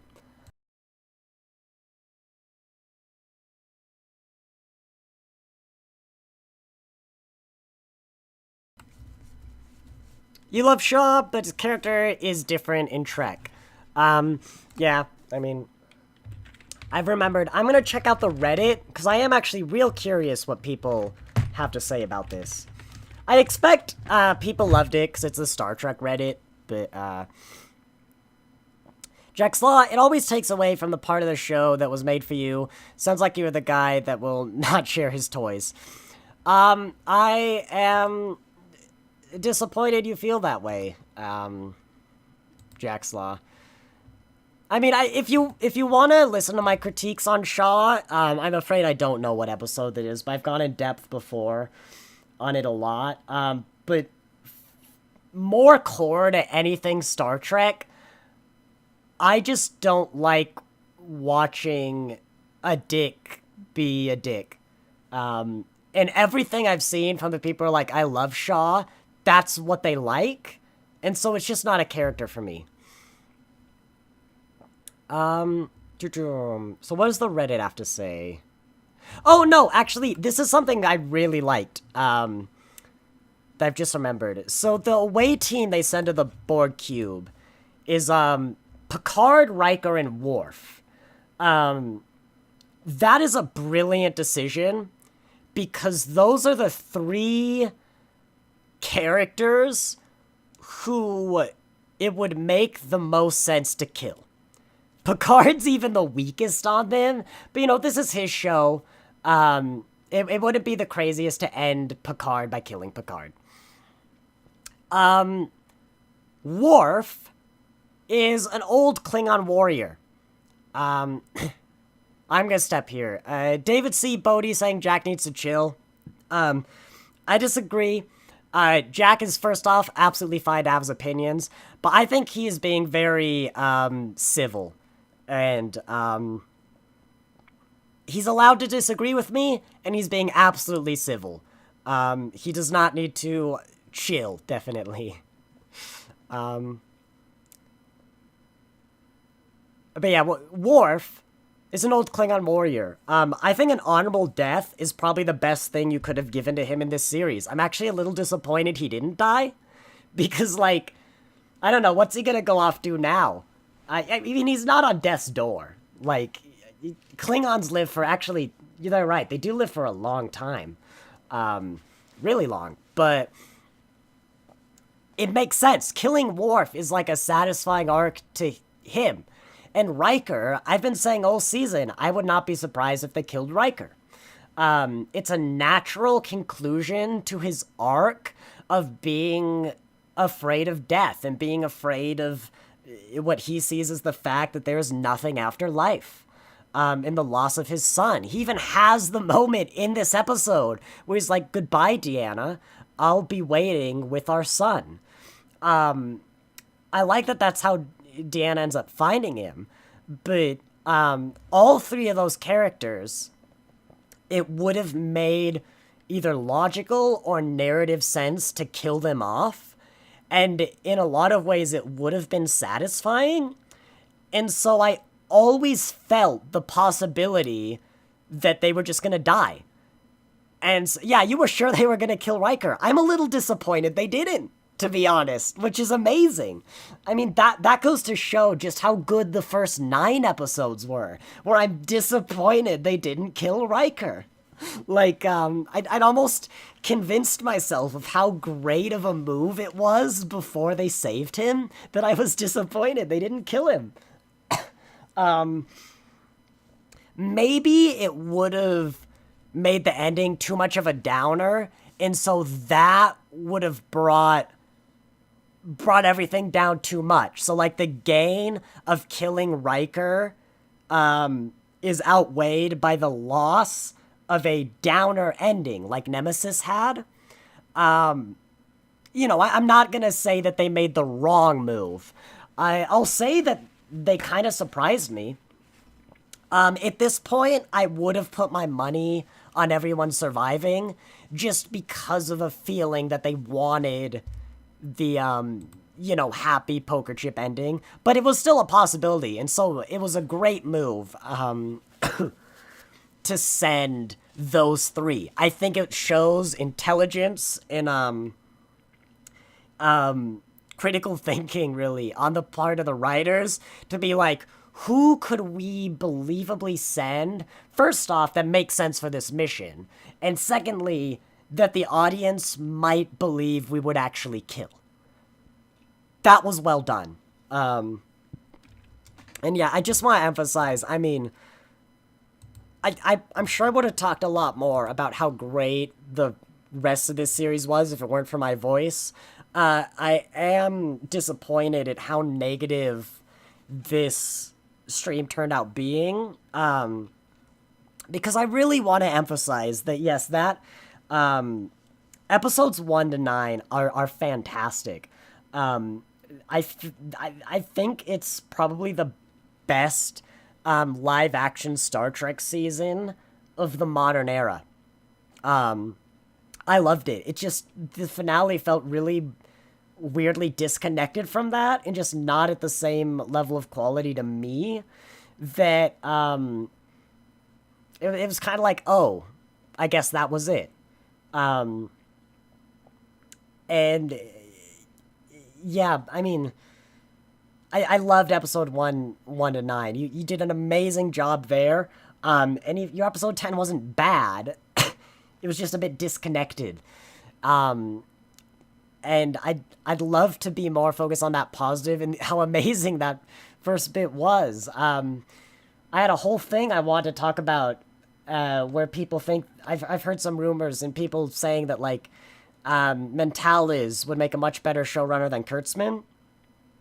I might address this actually later on, but that was fantastic. It's just to me this last episode, I don't know, it didn't do it. If that was clear, it is unfortunate how negative I think it came out though. Yeah,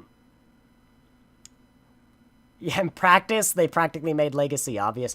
I wonder where it's gonna come in though, like especially with all these budget cuts and stuff. No other series is Oh, wait, sorry. Discovery is wrapping up. I'm being dumb. Yeah, no, absolutely there are two gaps. Discovery and Picard. Duh. Academy's replacing Discovery, and, whatever, Legacy's replacing Picard. Oh, yeah. We'll see if they light the ship differently. Because someone was saying that the lighting problems were in part due to COVID, like people limits.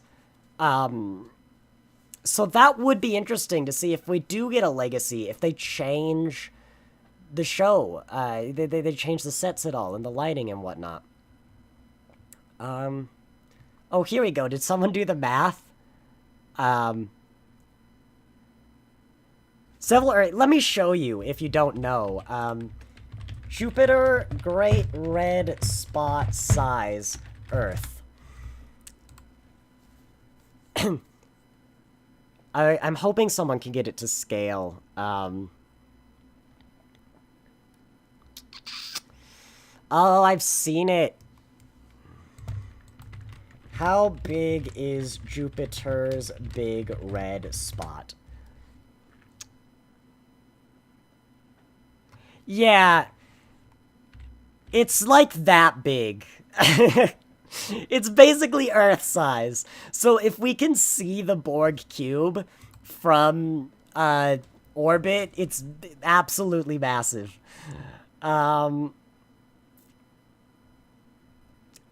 Yeah, I like that. I mean, it's generally people liking scenes and stuff, it looks like. What's that? This is true, though, actually. Setting up the cliffhanger does basically almost force Paramount to do something. Even if it's a movie, like Section 31 has become. I don't know, it seems like it's going to be very hard to ignore it. And I feel like there's probably enough fan demand for Legacy as there was for Strange New Worlds. And of course, we got Strange New Worlds. Not sure we'll get Legacy. Also disappointed that Seven now captive Enterprise. Wish she had her own new ship, or at least the Voyager B or something. If I had to bet, I'd say we'd get some continuation, some kind of Legacy. But, again, once we start actually seeing cuts in, like, budget or shows or something, it's harder to really gauge how serious that's going to be. Section 31's a bit different because Michael Yeoh's become significantly more expensive, and I mean, fan response to that has always been, oh god, please make it go away. A movie seems like the safe move, really. Almost a smart move. But I think the big red flag is when they cancel Prodigy. Because Prodigy is the animated kids show. It's hardly a cheap animation. It's a timely animation. But in being an animated kids show, so many people are never going to give it the time of day. And I mean, look all around you. Those are the shows that get canceled. Once Prodigy gets canceled, which please Paramount, let them finish or give them like a movie. Please don't just leave Chakotay like stranded somewhere. Once Prodigy gets canceled, then I'll start sweating a bit. But until they cancel Prodigy, it's really hard to judge how like so long as Prodigy continues, in my hot mind, the budget cuts are literally going to do nothing to Star Trek. Because Prodigy is going to be the first to fall. Mark my words. I'll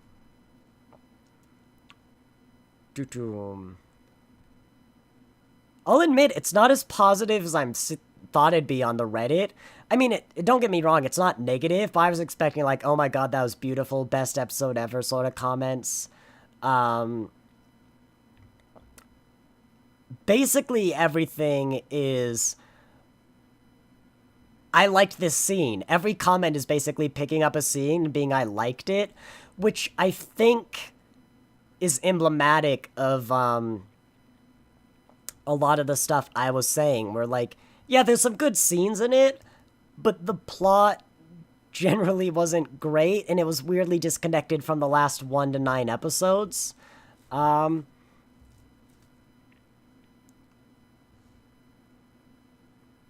Yeah, here's an interesting one. I think I'm gonna feel mixed about the whole young people are all connected by groupthink and murder the older generation of people for the rest of my days. And the Borg body horror was toned down to be effectively spooky. I would agree on the condition that Legacy never addresses this. If they do, then it's not gonna be, like, underdone, whatever. But, like, how many people must have been, like, a child and a parent? Like, Wesley would have murdered his mom if this was TNG. I feel like half of Starfleet is dead and the other half is traumatized. If we get a Legacy, we're gonna have to have something continue. Something's gonna have to happen there. Lower Decks 7 seasons, please. I'll be amazed if they cancel Lower Decks before Prodigy. They can't, surely. Like, surely Lower Decks is more popular, too. I mean, it's an animated kid show. It'd almost be more surprising if Prodigy doesn't get canceled. I love Prodigy, don't get me wrong, but it doesn't matter how good or bad Prodigy is. It's an animated kid show, so loads of people are never going to give it the time of day. And in the eyes of, like, the people who run these things, it's never going to seem as valued. That's just not how the industry is. Here's a time I wish I had Alex. They could tell you all about that. Plot felt trite overall, but the family aspect, with the whole crew and with Picard and his son, and with Riker mourning his own son, was very touching. Yeah. I'm surprised, though. The Reddit, seems much more what, like, I would expect positive reactions to be, but I expected everyone to gush over Picard. There is one other very interesting note I want to bring up. In that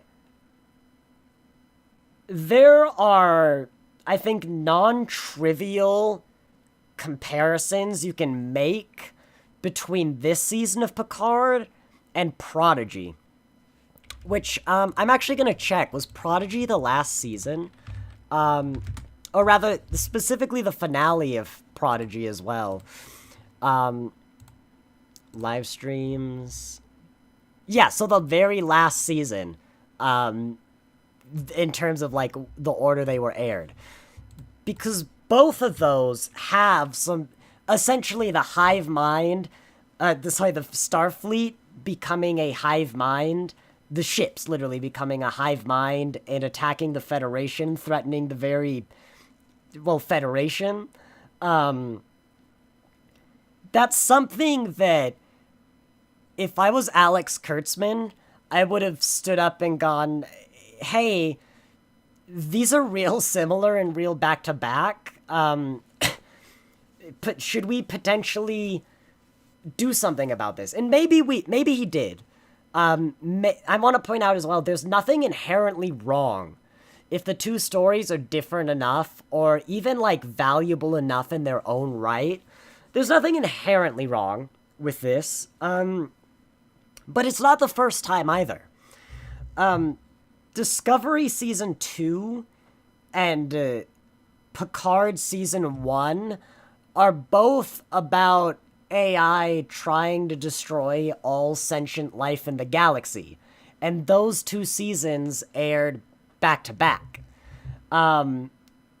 Picard Season 1 and Lower Decks Season 1 both have a finale in which Riker flies in at the last minute to save the day.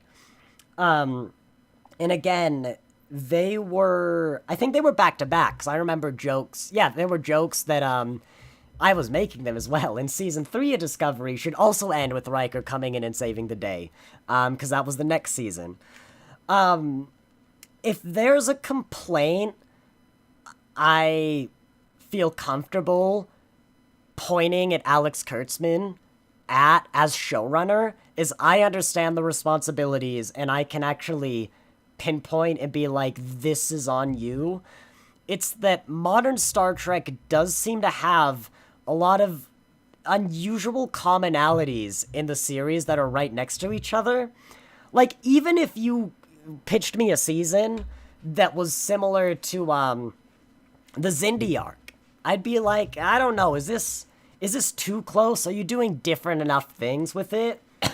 Because the job of the showrunner is, yes, to keep all of these shows consistent and feel like they're in the same universe, but also to keep them distinct and justify that, you know, you have the different shows. It's not just the same show with a different name on it.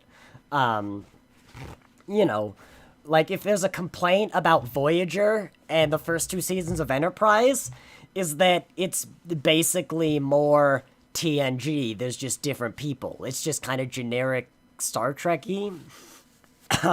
If there's burnout in Voyager, it's because we've been in the 22nd century too long, and it's just kind of doing the same sort of plots. It is just kind of weird to see so many of them, and always the seasons back to back. And yeah, I've seen some people say that they've been so impressed with this season that, like, Terry should take over as showrunner.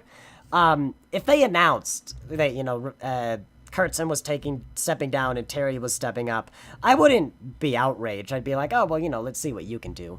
I wouldn't be overjoyed as well. And I honestly have no idea how popular this idea is. I kind of suspect it's the people who actually are, like, everything is Kurtzman's fault, and also I don't like the new things for being new. But I also feel like Terry might struggle with more the cohesiveness of the franchise, because the Titan is anachronistic, the Neo-Constitution class. But that's not the only instance. Throughout Picard, I've actually been putting off addressing this every week. The sound design of the Neo-Constitution class is anachronistic. There's a scene in, like, last episode, I think I almost brought it up, where someone beams in, and it's the TOS beaming sound. I'm like, wait, what? Like, the communications, the phasers, shields, like, it's a lot of the sound design is so TOS. Like, I don't think it'd be controversial for me to say that Terry loves the Constitution class in the TOS era. Look at the Titan. Look at the sound design. It's all very Constitution class. But I don't think you can't just use them because you want them. Like, those things have their own eras. Those eras mean something. It'd be like, well, someone beaming onto a starship in the 25th century and it makes the TOS noise.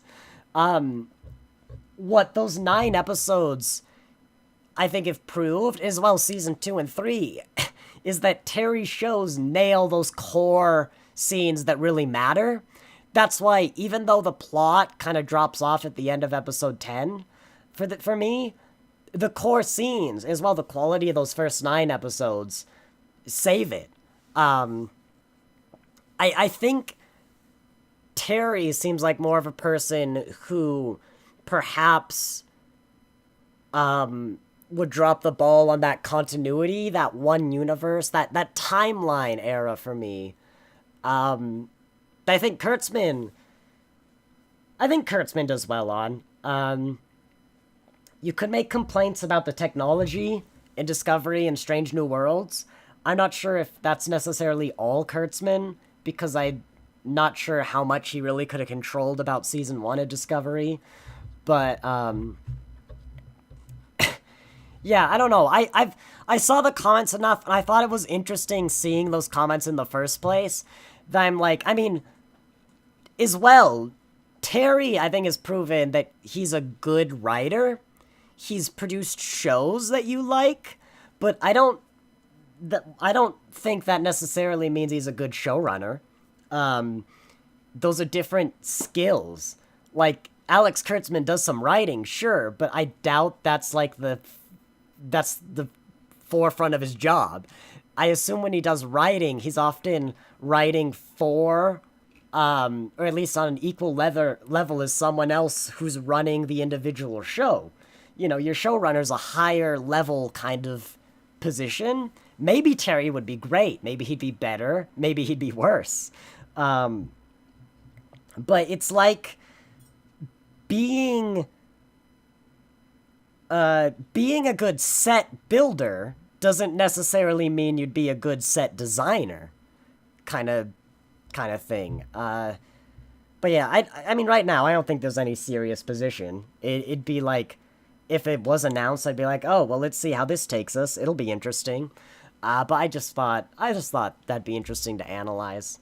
And with that, here we go. I'm gonna flash up "Must Come to an End," the, of course, correct title for this episode. Oh yeah, no, I'm sorry. Terry called this episode "The Last Generation." No, I've decided now. Terry would be the worst showrunner in the universe, because clearly it's ... must come to an end. Yes, I am being overdramatic about it, but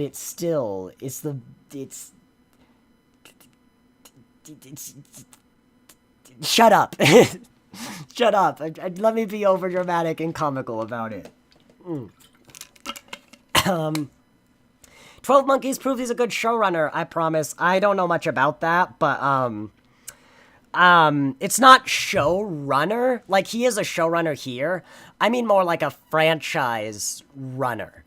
Because managing a shared universe is much different to managing a show, I think.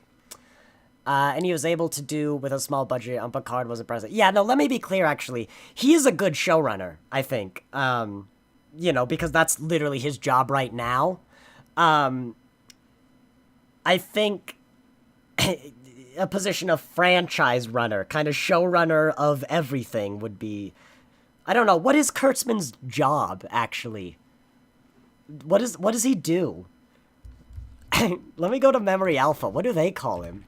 Star Trek Memory Alpha Alex Kurtzman. Is he like king? Is that his position? Like, what is he? Executive producer on Discovery. He's the Rick Berman. I don't know.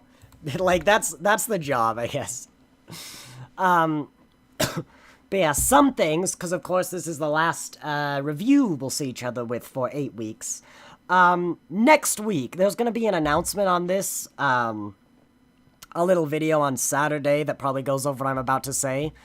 But on Sunday, the 30th, at 11 a.m., that is 23 hours after my live stream would normally start, I am going to be on the Best of Treks, Worst of Treks, Buffer Time podcast, discussing Spock's brain and appearing in front of the Catholic Church to justify my heretical beliefs on the quality of Spock's brain is a great episode. So there will be no live stream on this channel this weekend, basically because of that. After that, we should be starting our TOS watch-throughs again. That week should also see the release of the Modern Watch Order Guide walkthrough. I think as an experiment, here's important. Here's important if you want to watch my watch-alongs.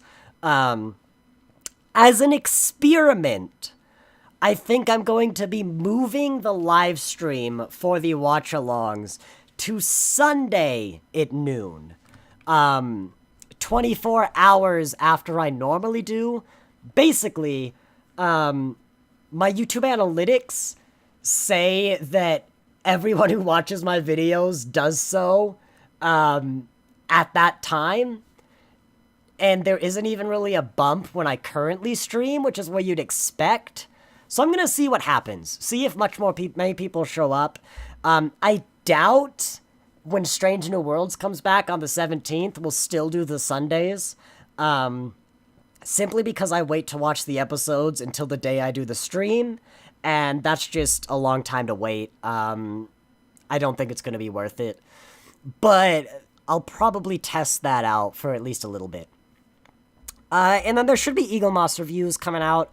Bookship, I want to do as soon as my voice is good. And then I got a Stargazer at a Vancouver. There's a poll in the community tab for which to do first. Vancouver's currently winning, but you could go vote for that.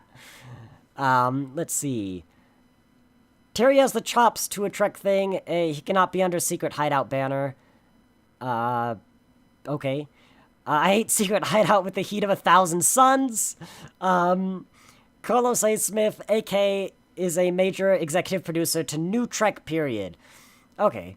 Yeah, well, like, Paramount's still in charge. What actually is Secret Hideout? I assume it's like a production company, isn't it?